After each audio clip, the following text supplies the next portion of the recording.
Tá, e aí, entrando na política, foi quando você e alguns amigos criaram o MBL? Isso foi lá pra 2014. Ah, então passou um tempinho bom aí. Tempão. Nesse ínterim aí, você foi empresário? Empresário. Tá, o que você tinha? Cara, a partir de 2005, 2006, eu vi assim... Eu já tinha sido estagiário de direito. Naquela época pré-digitalização, eu ficava andando com um monte de pilha de coisa no fórum, eu achava aquilo um horror. Aí você ganhava uma merda, mas é importante, você já começa a circular nos escritórios. Que o lance era você circular nos escritórios pra tentar ser efetivado depois, pra você começar a trabalhar no escritório grande. Eu não tinha vontade de trabalhar em escritório, falei, cara, isso não é pra mim, ficar andando de terno todo dia. Logo eu agora, que tenho que, se eu ganhar eleição presidente, vou ter que andar de terno todo dia. Tem jeito. Não tem que andar de terno todo dia e tem que ficar tomando ordem dos outros, eu nunca gostei. Mas beleza, faz a parte do aprendizado. Aí eu comecei a me desanimar com a faculdade e ao mesmo tempo, meu pai, ele trabalhava com recuperação de empresa e eu via ele envolvido em coisas que eu achava muito excitantes, tipo, uma empresa tá quebrada, tá em greve, aí ele vai lá, negocia com o banco pra conseguir reaver um crédito, e aí em cima desse crédito ele levanta um ativo pra, enfim, pegar mais grana pra recolocar na produção e tal. E era uma coisa de risco que eu achava, pô, isso aqui é um tesão. E ele trabalhava com isso, foi no período, inclusive, que vem a legislação das recuperações judiciais, acho que a partir de 2005. E ele trabalhava nessa área, eu achava legal, eu fiquei um pouco com ele, aprendendo. Depois eu falei, pô, tinha um departamento de vendas, uma das empresas, a galera que trabalhava com vendas, que era representante comercial, que rodava de carro vendendo, eu falei, vou aprender. Aí eu aprendi a trabalhar com vendas, fiz meu próprio contrato de representante comercial, saí vendendo primeiro luminária, e depois outros produtos de material de construção. Depois eu falei, pô, eu quero projetar produtos. Eu nunca fui, não sou um cara de exatos, mas você vai, aprende a lidar com fornecedor, aprende a lidar com compra de chapa, aprende com sucateiro. Então eu fui vivendo todo aquele ciclo com atividades conexas. Depois eu fui ter uma empresa de portas e janelas de aço, em que aí sim eu era o proprietário e eu recuperei ela de 2009, especialmente 2009 e 2012. A gente botou pra andar, essa fábrica estava fechada, até que veio uma crise que pegou todo mundo, que é a crise de 2012, 2013. Porque antes de ter tido aquela crise que quebrou o governo Dilma, no setor de metalurgia, você já começou a ter uma baixa. A gente tomou calote, por exemplo, dos Minha Casa Minha Vida, que a época, não, você vai fazer porta de janela de aço, vende pra Minha Casa Minha Vida. Vendemos lá pro Maranhão, uma obra imperatriz, deram calote todo mundo, o negócio quebrou. E aí eu falei, eu vou ter que sair fora, eu vou ter que ir pra outra área. E aí nesse período, em 2013, que tem as manifestações de 2013. Tá. E aí eu reencontro o pessoal da minha faculdade liderando manifestação. Falei, não acredito, os caras que eu ganhava lá, que eu disputava, estão liderando um negócio nacional. Aí eu fui, tomei uma manifestação dos caras, e com base naquilo eu falei, putz, cara, dá pra mudar esse país, tô vendo as pessoas acordando. Nisso, junto com um grupo de pessoas, e aí em 14 a gente fundou o MBL. Então faz 12 anos aí que tem o MBL, Movimento Brasil Livre. Tá. Qual que é a diferença, Renan, do MBL com relação a qualquer outro país, tipo Novo, PL, PT, né? Primeiro, é que aí tem umas outras perguntas que eu quero fazer sobre esse negócio de direita e esquerda.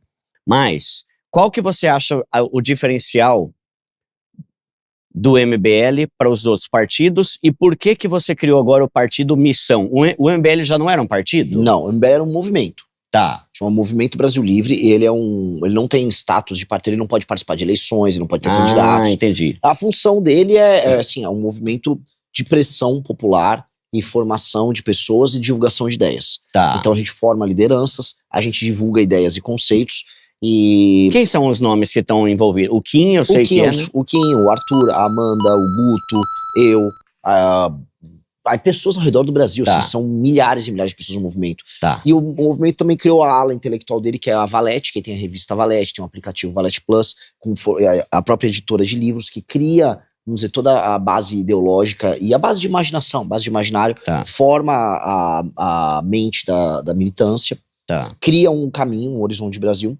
E, paralelamente, a gente precisava de uma via que permitisse que a gente participasse de eleições e precisava ser um partido. Aí a gente fundou o Partido Missão, que foi uma correria, foi um trabalho gigantesco. Foi entre 2023 e 2025. Tá. Caramba, 2 anos pra fazer? 2 anos. Isso porque foi o mais rápido da história, né? Nossa. O Novo demorou uns 5, 6 anos. Caramba, tá. Assim, foi um trabalho colossal, porque você tem que coletar, você tem que validar no sistema do TSE, passando por cartórios, 543 mil assinaturas. Caramba. Para isso, tem uma perda. Então você tem que coletar pelo menos umas 800 mil. Agora tenta imaginar ir na rua, porque é todo de papel, convencer 800 mil pessoas a assinarem a abertura de um partido político. Caramba, tá. Num período máximo de 2 anos. É difícil. Porque quando a gente fala, 800 mil... Cara, tenta imaginar assim. Se você pegar você no primeiro dia, você é um cara que sabe falar, você é articulado. Você vai chegar no mundo, você vai conseguir 8. Só putz. Só falta 900.087 agora. Exato. Então assim, meu Deus do céu, aí você vê o tamanho da empreitada. A gente precisa treinar milhares de pessoas, entendendo que elas vão ter que ter uma curva de crescimento da coleta. Algumas chegavam a fazer mais 100 assinaturas dia. Elas eram remuneradas por desempenho, por número de fichas que elas conseguiam. E elas não podiam desistir no caminho, porque muitas pessoas começam assim, eu fiz 10, 8, 9, 11, 10, 13. Ela ficava, mas não vou conseguir. E muitas desistiam. Então a gente tinha que motivar a pessoa e falar, cara, é uma curva de aprendizado. Já você vai entender o melhor horário, a melhor abordagem, vamos dizer, a melhor roupa que você vai colocar. E o melhor, assim, a melhor esquina que você vai buscar a pessoa para coletar. E aí o que era 8 vira 15, o que era 15 vira 30, o que era 30 vira 60. O que é 60 vira 120. Então, tinha um processo. Esse processo de aprendizagem fazia diferença entre as pessoas que se tornavam grandes coletores pros piores. E aí tudo é como se fossem vendedores. No fundo, um coletor nosso era um vendedor. Tinha os melhores que ganhavam, vamos dizer, um valor mensal bem substancial, para você multiplicar por 3,50, que é o que eles recebiam por assinatura. Tinha gente que tirava seus 400, 500 reais por dia. Ali um moleque, né, uma menina, assim, às vezes trabalhava 5, 6 horas, tirava 500 conto por um dia, fazia um valor legal. Boa. Aí tinha gente que tirava pra quase 10 pau por mês, coletando ficha. Então isso foi foi um aprendizado, um treinamento que fez a gente se profissionalizar como grupo. E aí a gente bateu todos os recordes. Foi o grupo que mais coletou assinatura, que teve a menor perda, foi o único que conseguiu isso em todos os estados da federação. Então a gente se torna um partido de maneira muito robusta. Tanto que hoje eu posso falar que a gente tem o grupo com a melhor e maior militância do Brasil. A nossa militância está muito poderosa. O que você define como militância? É o cara que luta pelos direitos dele? Pode ser, a militância em geral tem uma causa. Porque às vezes o militante tem um termo de pejorativo. Chegou o militante aí, né? Pra mim o militante é um termo positivo. Porque militar por uma causa significa defender uma causa de maneira consistente. Você pode, por exemplo, fazer uma defesa esporádica de um tema que você acha importante. Agora, militar por um tema significa que de maneira consistente você defende aquela causa. Isso deveria ser considerado algo bom. Sim. Aí é ruim ou é bom, dependendo da qualidade da causa, né? Se depende de uma causa retardada, uma causa idiota, aí você tá perdendo seu tempo, mas né, é do jogo, a democracia tem isso. Agora, o militante de um partido político, de um grupo político, ele tá defendendo um conjunto de valores, um conjunto de propostas, e um grupo que tá se propondo a fazer isso. E a gente tem uma militância que está num outro nível hoje. A nossa militância, ela entende o sistema de valores nosso, entende o que a gente quer pro Brasil, entende o que a gente tem de propostas. Então, o militante nosso, quando ele entra primeiro no movimento. No movimento, ele tem ações que ele tem que fazer, e ao mesmo tempo ele tem um universo de pessoas em que ele interage. Então, se você é um rapaz ou uma moça, que você é de Curitiba, você entra lá no MBL Curitiba e fala, oi, quero fazer parte. Vem na próxima reunião. Aí vai ter uma reunião, o pessoal vai num bar se encontrar, ou vai se encontrar na casa de alguém, ele vai lá participar da reunião, se apresenta, e começa a ficar amigo, a gente vai ter um evento, a gente vai, sei lá, podar, vai limpar uma praça, ou a gente vai fazer um protesto na frente da Câmara Municipal, vem participar. Você quer ler mais, quer conhecer? Vem pra dentro do movimento, assina o Valete Plus, que lá a gente tem artigos, textos, vídeos, documentários, treina aí. Você quer ser uma liderança? Faça a nossa academia de formação, a gente treina durante 1 ano, depois o treinamento tá pronto, você tá pronto para ser um líder nosso local. Então o cara consegue construir uma carreira no universo da militância. Paralelamente, a militância nossa que se enveredou pro campo intelectual começou a produzir os nossos cadernos do Livro Amarelo, que são, vamos dizer, as propostas do partido.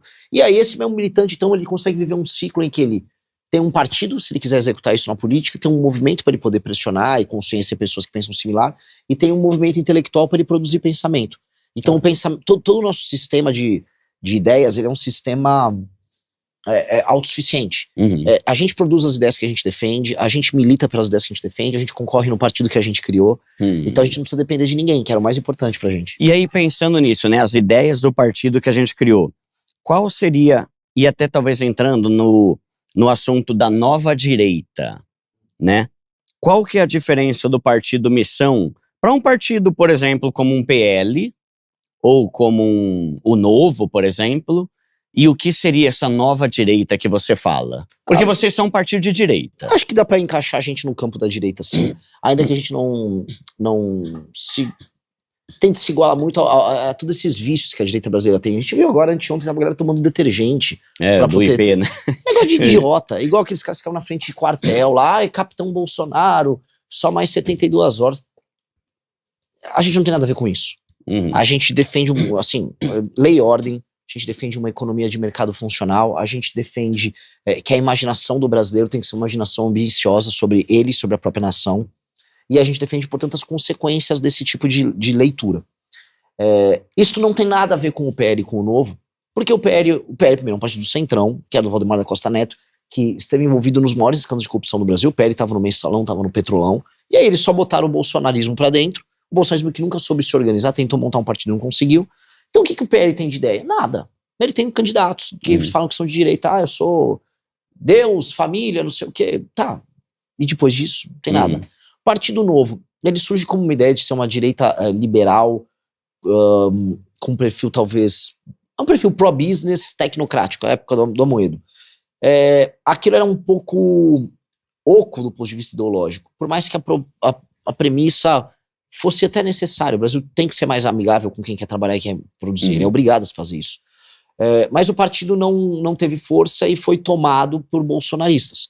Aí hoje o Partido Novo é um partido bolsonarista pintado de laranja. Agora você pergunta, qual é a visão do Novo pro Brasil? Não existe muito visão do Novo pro Brasil. Não, assim como não existe visão do PL, nem visão do bolsonarismo. O meu problema com essas pessoas é que eles têm chavões. É um monte de chavão. Agora, quando você tira o chavão, o que é o Brasil que eles imaginam daqui a 30 anos? Eles não sabem. Se você perguntar, vamos falar da história do Brasil. Qual o problema do modelo de sociedade que nós temos há 300, 400 anos, que impera até hoje e que faz com que a gente não se desenvolva? A relação disso com a corrupção? Não tem, porque eles não têm leitura. E esse é o saco, sabe? Existe uma preguiça de quem tá na política em tentar entender o que é o Brasil, o que foi o Brasil e o que o Brasil pode ser. E aí você não consegue. Se você não sabe o que você não sabe a sua história, você não consegue entender onde você tá. Você não sabendo direito onde você tá, você não sabe onde você quer ir. Então esses caras, porque eles ficam, olha só, temos que tirar o Xandão de lá. Beleza, o Xandão é um problema, mas o STF é um problema a partir de 2012. Julgamento dos embargos infringentes do Mensalão, foi ali que ele começa a sair da caixinha. 2012. Entendeu? O problema político brasileiro é muito anterior a 2012. Então, esses caras ficam vivendo assim, o trend político do momento, mas eles não entendem o sistema, a lógica, o mecanismo funcional de tudo isso. E a gente tá buscando entender, a gente tem a humildade de falar, cara, é muito complexo o problema brasileiro.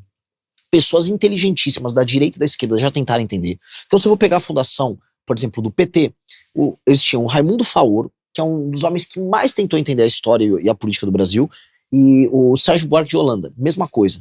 Então o PT, nosso inimigo, que ferrou a nossa geração, tentou entender. Você vai pegar autores, você vai pegar a UDN, que foi um partido mais à direita, com o Carlos Lacerda. A UDN tentou entender, criar uma espécie de um liberalismo urbano aristocrático como uma resposta a um país que estava num processo de crescimento desordenado. A UDN tinha leitura sobre o Brasil. Então muita gente no passado tentou construir algo, e a gente tem que olhar com humildade e falar, cara, a gente tem que tentar fazer essas mesmas leituras pra gente entender o problema brasileiro e tentar resolver ele. Ficar só no chavão, que é o problema da direita, que é te respondendo bem, não vai levar a nada. Por isso que os caras estão tomando detergente, por isso que o Nicolas estava vendendo Havaianas ontem. Olha só, se você não gosta das Havaianas, que são de esquerda, compre o meu chinelo, que chama o pé direito. Pô, cara, é isso? É isso? Tirar uma grana em cima de meme? Eu acho tosco.